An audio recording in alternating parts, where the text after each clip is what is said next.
times where, the prices are actually falling. When there's erratic price movement or there's a trend to the downside. And so one of the things that I did see in 2020, which was really interesting and really kind of persisted into 21 and 22, is most of the stock market gains were made pre and post market. During the trading day, things were actually pretty flat. And that's really, I think continued. Thank you. Yes, ma'am. My wonderful wife with the tea. Cheers. Hope you guys, our week is off to a good start. So, if crypto's a little bit different, though. There's not like a trading day for crypto. It's 24/7, 365. And that's the unique value proposition for blockchain distributed ledger technology is anytime, all the time. The network is up. People are able to send money. Doesn't matter. You don't need an intermediary. You can transact whenever you feel like it. It can be midnight. It can be the weekend. And you don't need a bank or somebody else in order to execute a payment, which is really cool. It's actually very unique. I saw a video of Charles Hoskinson earlier today, up in arms, about the Clarity Act. And justifiably so. I think there's a lot of people that have been in this industry for as long as he has, decade or more. He was part of Ethereum when that was originally founded, and then obviously separated off and founded Cardano later. He's upset that effectively the way that the bill was drafted after they've spent all this money and all this time and they had bipartisan approval, it really ended up back in the hands of the SEC and the regulators and the banks and the incumbents, which, I kind of live in the middle road, right? Like I see all the advantages of this technology and democratization to access to financial products, and the ability for people to manage their own wealth. But you also want protections, right? Like you still need some assurances. You probably want insurance on your accounts. You probably want some oversight by regulators to make sure that they are regulating things that need to be regulated. When there's too much one direction or the other, I think that neither one is good. Like a completely open source decentralized ecosystem where DeFi just runs free and there's no oversight, you don't know who you're transacting with or the counterparty, and you're not able to validate that or verify, who is on the other side of the transaction. I like zero knowledge proofs. I think that privacy is going to be a big deal, but I still think there needs to be some, like, I don't necessarily care that when you trade a stock, as an example, there's somebody on the other side that's buying that stock, or if you're buying it, somebody else is selling it. You don't need to know who that counterparty is, but you have a broker, you have a middleman, you have somebody that has oversight on that transaction to make sure that things aren't malicious and that things get executed the way that it's supposed to execute, right?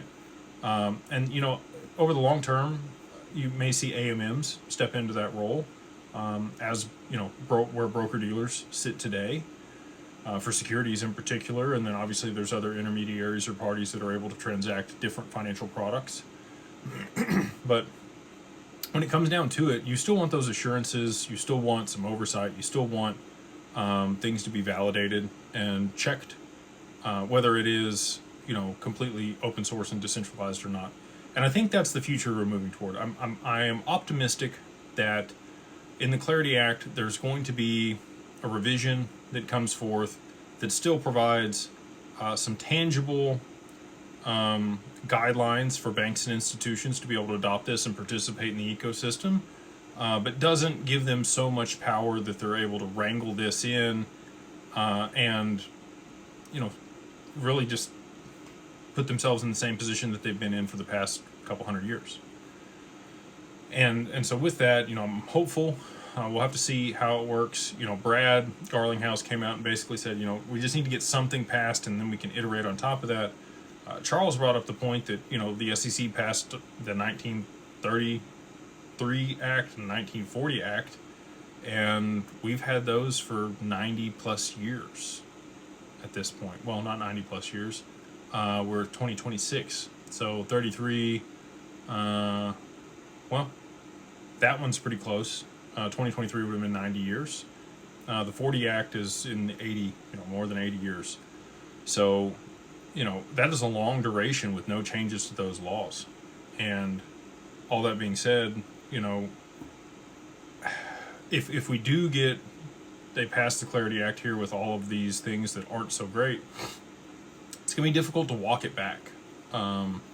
Now, it would probably be in the government's interest to walk things back. If they over-regulate and then kind of walk things back, I think people would be happier with that rather than, every time there's been where the government takes another land grab and moves things forward, people are more up in arms about that because they feel like they're losing freedoms. So I don't know if that's their plan. Maybe they pass this in a way that it's overly regulated and over time they walk it back. We'll just have to see, and obviously we sit on the digital chamber. We talk with regulators about this regulation and how things, we think should work.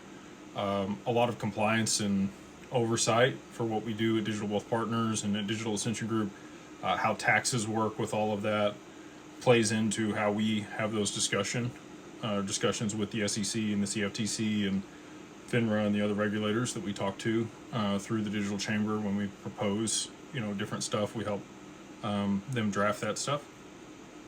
And, the SEC actually took a lot of our considerations when regulating RIAs.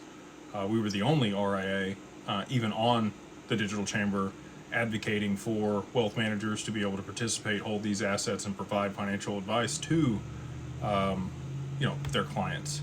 Everybody else on the panel and in the chamber that participated in that were pretty much lawyers that have a significant interest in stake in representing certain clients or in the industry. So that was really cool to be the only people there participating in that. Obviously, we were on Capitol Hill last year advocating for, congressmen and congresswomen to pass the Genius Act and the Clarity Act. And that's where I got the insight that I told you guys all last year, that I thought that the Clarity Act would get pushed into 2026, and here we are. So, there's a lot of people out there that read things on the internet, and I do too. But I prefer to be in the rooms, have the conversations with the people, and actually know what's going on in order to be able to make informed decisions and then have an open discussion with you guys here. So, I'm, rambling on for the first 10 minutes to let a lot of people filter in here. Over here on TikTok, I'll try to get some questions over here on TikTok tonight. Abracadabra, XRP, I love it. People don't know about that magic. All right. We'll jump into the questions here. This person has said, how will Ripple reduce their share to 20% to become decentralized? What's the plan? Will they hand off shares to Trump to pay the deficit? So this is an interesting question. I think it's been worked out for a long time. There's over 1,700 NDAs that Ripple has with other financial institutions, enterprises, counterparties. And these are negotiated agreements where they can buy XRP at a much cheaper price. One of these, Greg Kidd came out and openly disclosed that he had a option to buy XRP at 0.03 of a penny for 1 billion XRP. I don't know if he ever executed that or not. I don't know if he waived that option. I think it was later stated that he came out and waived that option. But that just kind of gives you an idea of some of the early stuff that Ripple negotiated, potentially with larger bodies. Greg Kidd also made the introduction to the Fed in 2014. And so, Ripple's been having conversations with large governments globally for more than a decade. And they did escrow, 50% of the supply back in 2017. And that's what we saw cause the supply shock to push it to, $3.84 in early 2018, before we had, the prolonged bear market, the SEC lawsuit, and all the other fun stuff that we've had in between then and now. But they do still own, through their wallets and the escrow, a pretty significant portion of the total amount of XRP. I think it's around, 47% that's still in escrow. And they continue to roll that. Each month they get $1 billion out of escrow that's unlocked, and then they sell what they need to onto the market, and they re-escrow a portion of that. Over the last year, they've done, about 700 million XRP re-escrowed, and they've sold about 300 million onto the market each month. So to your point, in the Clarity Act, it states that they will have, the way that it's written today, they would have another year in order to become compliant. They've been giving grace periods. We saw this in the Genius Act with Tether. They gave them a 3-year window to become compliant with the regulations, that they set out there for U.S.-based stablecoins. So I think that they had that in mind for Ripple, that they would give them at least another 12 months, and other people as well. I mean, there's other foundations. Hyperliquid owns a large portion of their tokens. It's not just Ripple that isn't, that owns more than 20% of the supply for a certain token or protocol. Now, I am in agreement with you. My definition of decentralized is actually, and I believe that the XRPL is decentralized, and for this reason. I don't think it's who owns how much of the asset. Now, if that asset is being staked and it gives them control over transactions in the network, sure, I could agree with that. But XRP doesn't have native staking, and it doesn't allow people that are holding the token to have voting rights or the ability to manipulate transactions over the network. You actually need an 80% consensus across the validators in order to be able to enact a change on the network on the XRPL. Ripple only controls 3 of those validators. There are 34 or 35 validators that, hundreds of nodes vote. These are known people that advocate for changes on the network. And then the other people support them. Basically, they're their constituents. Similar to like you elect a senator or you're a congressman in your state, and then they sit there and advocate on your behalf.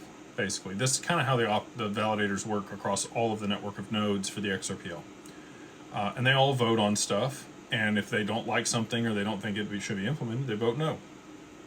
And again, Ripple only has, call it 8%, 7% of those votes. My definition is that no one party controls more than 15% of the network. And so they would actually meet my personal standard for decentralization. The reason that I came to 15% is when I worked with business owners to help them scale their business and optimize value for an exit. That was something we looked at. We would look at their vendors, we would look at their employees, we would look at their customers, and we would try to make it where no more than 15% of their business was made up by one counterparty.